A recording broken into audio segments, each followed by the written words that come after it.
Nature et bien-être, ce soir, se propose de nous parler donc de l'utilisation, si vous voulez, l'utilisation abusive du téléphone portable et son impact, son influence sur la santé. Selon les spécialistes, c'est une grande cause de troubles, qui cause donc beaucoup de troubles pour notre cerveau et nous allons essayer de les découvrir tout à l'heure après avoir suivi ceci. L'utilisation du téléphone portable en milieu scolaire prend de plus en plus d'ampleur. Des téléphones simples aux smartphones, le portable s'invite dans les salles de classe. Pourtant, son usage n'est pas souvent approuvé. L'utilisation du téléphone portable est une chose à proscrire dans le milieu scolaire. L'utilisation que les enfants en font aujourd'hui, ce n'est pas dans le sens de l'enseignement. Si c'est pour avoir les informations, par exemple sur l'Internet, et que c'est dit que c'est comme ça va être, puisque les professeurs les envoient vers les recherches. Ils ont besoin d'utiliser ça, mais pas à l'école. Pas à l'école parce que ça risque de biaiser ce que nous avons instauré comme règle. Avec les révolutions technologiques et l'avènement des réseaux sociaux, le téléphone portable modifie les habitudes des apprenants. Son usage est chronophage. Aujourd'hui, avec l'avènement des réseaux sociaux, des outils comme Viber, Twitter, YouTube, Facebook, quand les enfants sont sur ces réseaux sociaux, ils ne savent pas s'arrêter.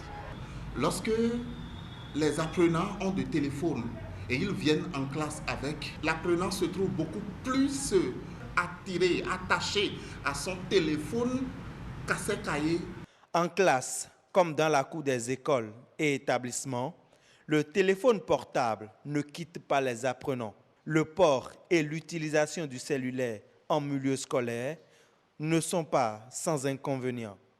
L'enfant qui utilise le téléphone portable n'a pas le temps d'écouter ce que le professeur lui dit. Les élèves ont accès à des informations, des données qui ne sont pas pour leur âge. Et ils passent tout leur temps à s'investir, à se verser dans cette pratique-là. Et le temps de l'apprentissage est écourté. La conséquence directe, c'est l'échec tout simplement. L'échec du point de vue scolaire, l'échec du point de vue social. Parce qu'en fait, ce n'est pas seulement la réussite à un examen qui fait d'un homme ce qu'il doit être. Le téléphone portable est un moyen de communication et de recherche. S'en servir, c'est bien. Le faire hors du cadre scolaire, c'est encore mieux. Le téléphone portable, il est indispensable, c'est vrai, quel que soit ce que vous pratiquez comme métier, mais je crois que nous sommes de plus en plus enclins à en abuser, à abuser de l'utilisation de cet outil-là. Et qu'est-ce qui explique cela? Je crois que nous avons la bonne personne ce soir pour nous donner les raisons valables. Yasmine Damata, bonsoir. Bonsoir, Karamat. C'est pas Agnat Melo. Comment vous allez? Très bien. Alors, le téléphone portable, vous, est-ce que vous l'avez tout le temps, 24 heures sur 24? Moi, j'en connais qui passent la nuit avec le téléphone au chevet du lit ou même à côté de leur oreiller. Ce n'est pas bon, ça. Ce n'est pas bon, mais on le fait quand même. Et pour mieux parler de ses conséquences sur notre cerveau, on a sur ce plateau Dr Arlos Soanou, vous êtes neurologue au CNHU de Cotonou. Bonsoir. Bonsoir, comment vous allez? À pleine forme. Oui, merci. Bonsoir mes téléspectateurs. Et docteur, je voudrais savoir, vous avez suivi tout comme nous l'élément. Le parent, il a dit, pour lui, c'est l'échec direct. À part l'échec que l'enfant peut avoir en utilisant à de mauvaises fins son téléphone portable, quelles sont les autres conséquences qu'on peut avoir sur notre cerveau? Bonsoir, merci pour l'invitation. Bonsoir, docteur. La question, elle est d'actualité, elle est pertinente. Et le constat, il est alarmant et à la fois désolant. Les constats sont divers. Vous savez, le cerveau, pour reprendre un peu dès le départ, le cerveau, pour son fonctionnement normal, produit lui-même, émet des ondes électromagnétiques et de façon permanente, donc en situation d'éveil ou même quand nous dormons. Et ces ondes électromagnétiques émises par le cerveau sont à des fréquences très très basses. Et donc ces ondes au fait ont pour rôle d'assurer un certain fonctionnement du cerveau, d'assurer une connexion entre les cellules du cerveau et assurer une interaction entre le cerveau et les différentes parties du corps et avec l'environnement, ce qui permet au cerveau et à l'être humain de réagir par rapport aux différentes stimulations de son environnement. Et donc le téléphone portable utilise également quasiment le même principe, donc des ondes électromagnétiques, et ces ondes-là ont une fréquence quand même un peu élevée par rapport aux ondes propres du cerveau. Et donc, il se crée une situation d'interférence donc, entre ces ondes-là, puisque en utilisant le téléphone portable au cours d'un appel, par exemple, il y a une transmission d'énergie qui va se faire depuis le portable vers le cerveau humain. Et donc, ce qui va créer un certain nombre de modifications dans le cerveau humain. Et tout cela crée des modifications dans le cerveau qui vont expliquer tous ces phénomènes de dépendance. Voilà. D'où le lien entre le téléphone portable et notre cerveau. Tout à fait. Alors, quelles sont les parties du cerveau qui sont le plus touchées quand ces ondes alternent sur les ondes de notre cerveau? Plusieurs parties du cerveau sont concernées. Et pour faire simple, il y a la partie antérieure de notre cerveau qui est au niveau du front, qu'on appelle le cortex frontal, qui est très impliqué. Vous savez, le téléphone, on le porte aux oreilles. Et donc, il y a la partie latérale du cerveau, qu'on appelle le cortex temporal, qui est également fortement exposé. Et le cortex temporal, il y a une partie externe qui est évidemment exposée. Il y a également la partie interne qui contient un organe clé qui est impliqué dans tout ce qui est processus de mémoire, tout ce qui est processus motivationnel, tout ce qui est émotion, qu'on appelle l'hippocampe. Donc l'hippocampe également est exposé à ces ondes-là et d'autres parties plus profondes du cerveau qu'on appelle le striatum. Il y a une autre partie que je m'en voudrais de ne pas énumérer, c'est le nerf auditif qui est impliqué dans la transmission de l'information entendue au cerveau.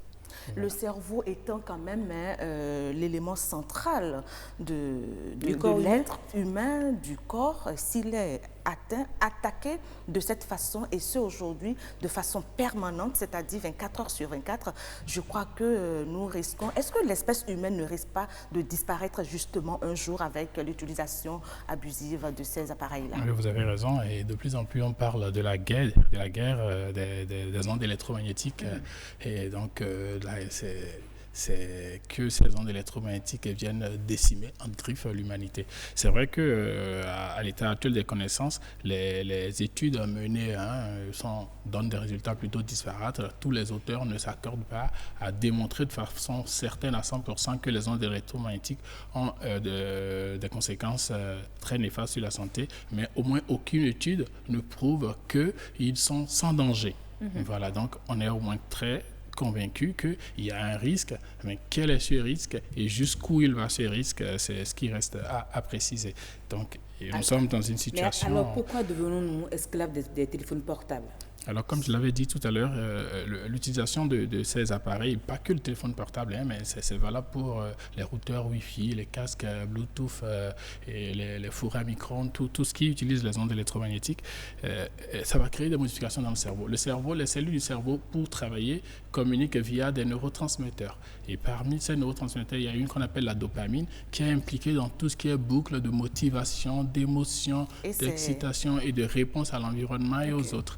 Et donc, il y a une perturbation de ces réseaux-là qui va faire que l'individu va développer une situation d'attirance beaucoup plus poussée vers... Et je crois que ce mal-là, nous l'avons presque tous, où quand le téléphone, le téléphone, même quand il est quelque part et qu'on ne le touche pas, c'est comme si on est en train de rater quelque chose. Tout il y a quelque chose qui passe sous la main. Et ça va plus loin, Il y a des gens, dès que vous voulez arracher le téléphone portable 5 minutes, ils sont dans une situation de quasi-insécurité, de tristesse, d'anxiété, d'angoisse, et ça peut déclencher allons-nous rester sans rien faire? Je crois que c'est la grande question qu'il faut se poser aujourd'hui, si déjà même les scientifiques, même à l'international, ne se mettent pas d'accord sur jusqu'où ce mal-là, il peut impacter. Nous, ici, en tout cas, on se rend compte qu'avec vos explications, justement, avec les informations qu'on reçoit, on se rend compte que le téléphone, il nous expose à de graves graves dangers ou à des risques. Voilà, sur des votre risques. cerveau. Ouais. Et déjà, dans l'une des publications du journal Figaro, à la page Santé publique du 13 mai 2014, il est dit que l'usage abusif du téléphone portable peut être cause de cancer du cerveau. Ça va plus loin. Vrai ou faux? Oui, c'est vrai. Et une fois encore, je précise, même si les études ne s'accordent pas, il est quand même temps d'attirer un peu sur la sonnette d'alarme. Même si on n'est pas sûr à 100%, il est déjà important qu'on prenne conscience d'un risque qui existe et qu'on prenne des précautions. Et cela remonte à bien plus longtemps. Je crois que l'OMS et le Centre international de recherche sur le cancer avaient déjà publié en 2011 qu'il y a un risque de cancer possible avec l'utilisation du téléphone portable. Et en sciences, en médecine, quand on parle de risque possible, c'est que on n'a pas de preuves établies à 100%, mais il y a un risque qui existe. Et j'ai lu des articles qui montrent que l'utilisation du téléphone portable plus de 30 minutes par jour pendant plus de 5 ans multiplie par 3 le risque d'une tumeur cérébrale qu'on appelle le gliome, qui est une tumeur cérébrale de haute malignité qui peut tuer ou qui tue. Mais le Bénin est déjà à ce niveau? Alors, vous savez, il y a autant de Béninois que de téléphones portables, pratiquement, ou un peu moins, ou plus. Voilà. Parce que beaucoup plus de portables qui ont 2-3 portables. Donc, oui, ce qui est alarmant, c'est que les gens, on constate, ça c'est très clair, qu'ils sont très accros, très dépendants de leur téléphone. Ils ne peuvent pas s'en passer. Docteur, ils sont sur les réseaux sociaux. Et dans ce cas, vu que le temps est en train de passer, qu'est-ce qu'on peut faire pour limiter? Parce que c'est clair, aujourd'hui, on ne peut pas vivre sans le téléphone portable. Maintenant, qu'est-ce qu'il faut faire pour atténuer un tant soit peu les effets sur le cerveau? Il y a des conseils pratiques. Oui. Et avant de les donner, je voudrais quand même préciser, c'est vrai qu'il y a des cas de tumeur du cerveau au Bénin. Mais on ne peut pas imputer ça d'emblée à l'utilisation de téléphone portable. Mais il est certain qu'il y a un risque qui est là. Alors, pour donner des conseils aux gens, déjà, vis-à-vis des enfants, on sait que le cerveau de l'enfant, il est en maturité, il est en croissance et il est plus vulnérable. Et il serait exposé plus longtemps. Donc, ça fait à peine 10 ans qu'on utilise le téléphone et ils vont l'utiliser pendant 50 ans, 60 ans, donc plus longtemps.